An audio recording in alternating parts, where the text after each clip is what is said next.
perkataanmu telah ku taruh dalam hatiku,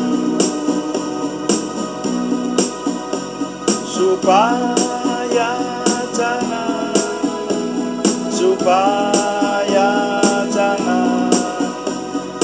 aku berdosa padamu. Maka perkataanmu telah ku taruh dalam hatiku,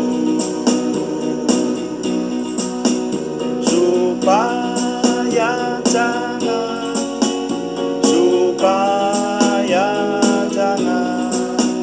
aku berdosa padamu.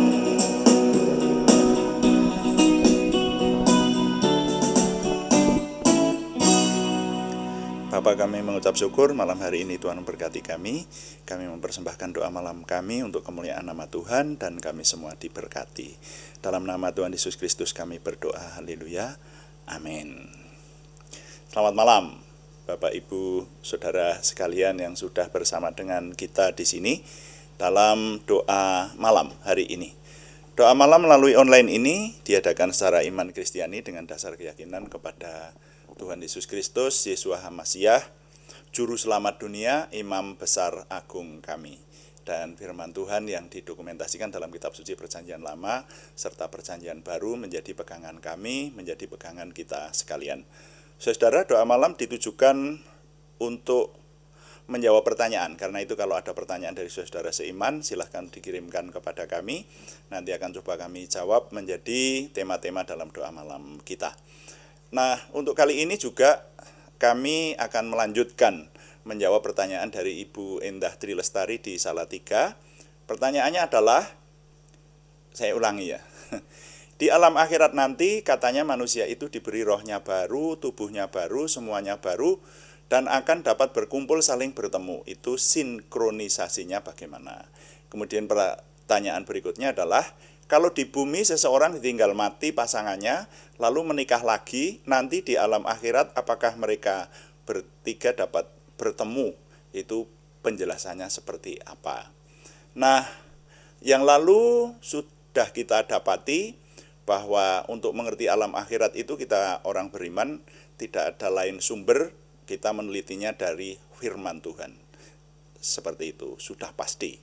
Nah, firman Tuhan yang kita teliti menjelaskan ada beberapa poin yang sudah kita dapatkan. Karena hari ini judul renungannya adalah Suasana Akhirat bagian ke-12.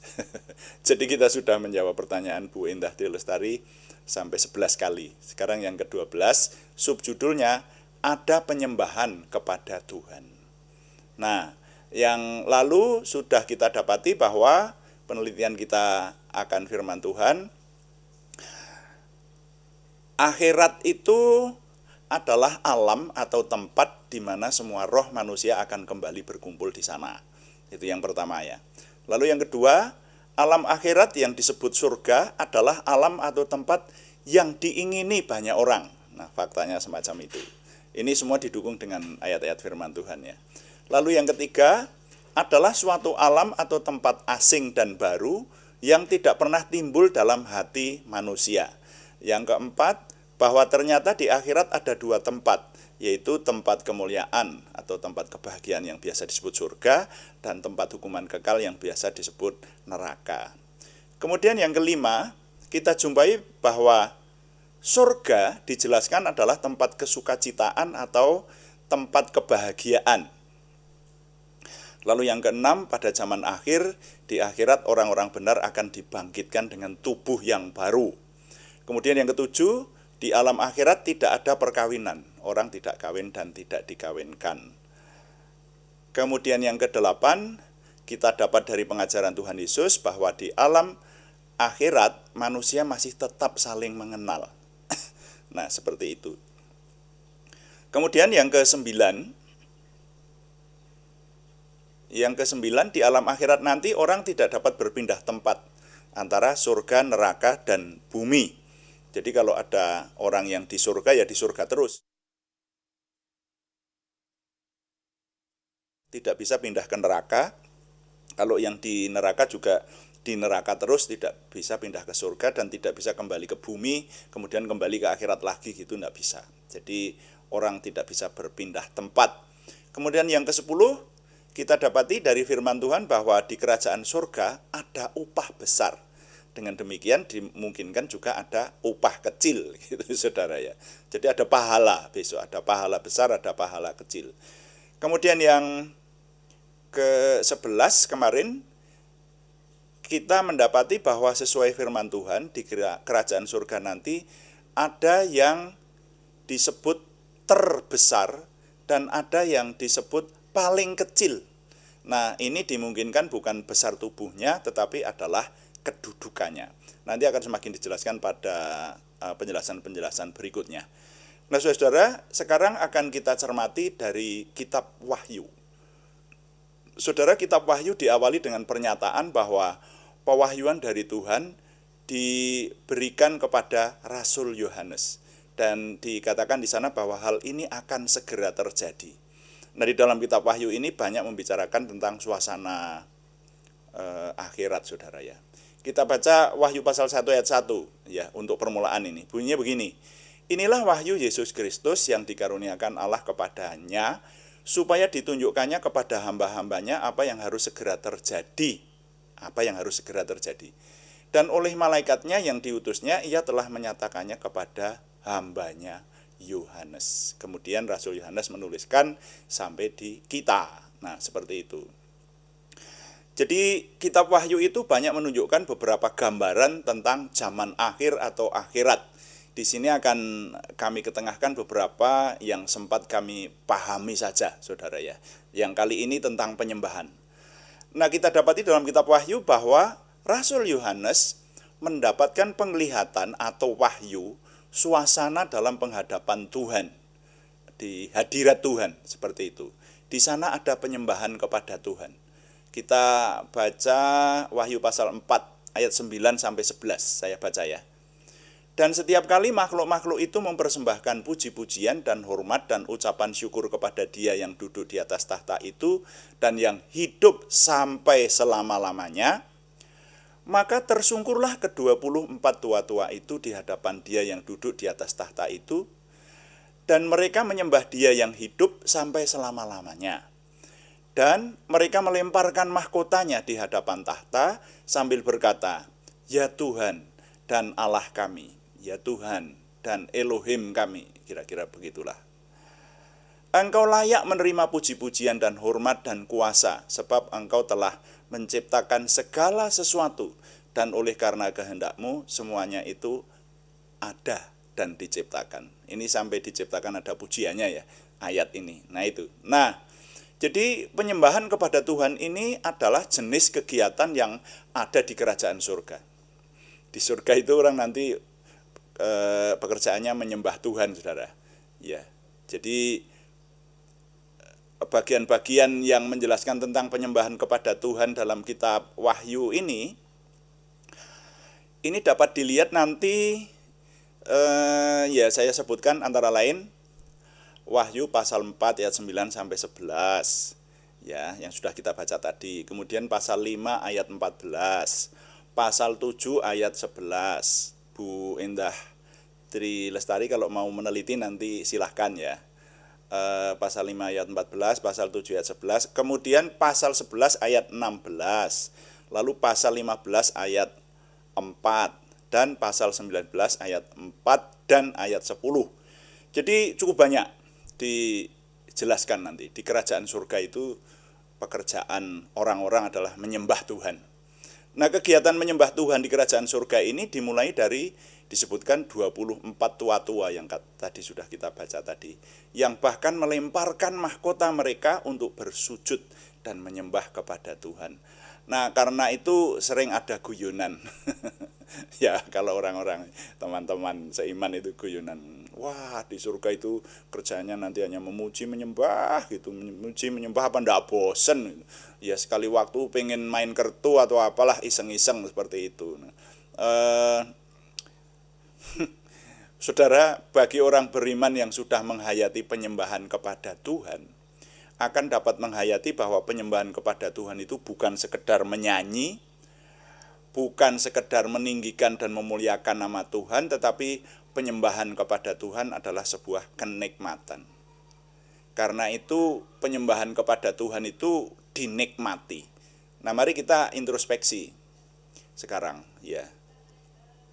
Makanya saya boleh mengatakan bahwa penyembahan kepada Tuhan itu adalah pekerjaan besar. Halo. Penyembahan kepada Tuhan itu pekerjaan yang tidak sembarang orang dapat melakukannya.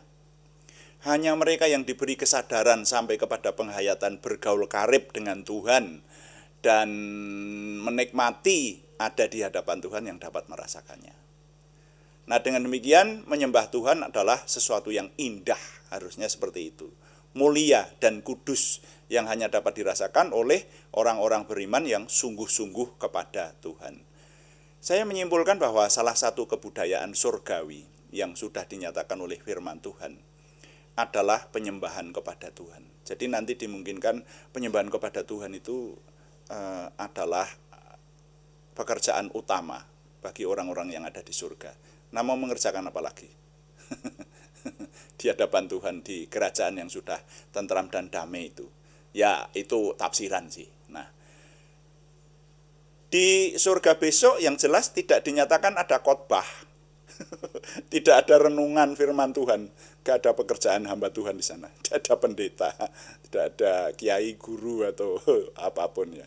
Khotbah dan renungan akan firman Tuhan itu hanya dibutuhkan di bumi, di dunia di mana kita hidup sekarang ini, karena orang dunia masih harus dibina, diperintah dengan larangan, bimbingan, hukum yang dinyatakan oleh firman Tuhan seperti itu.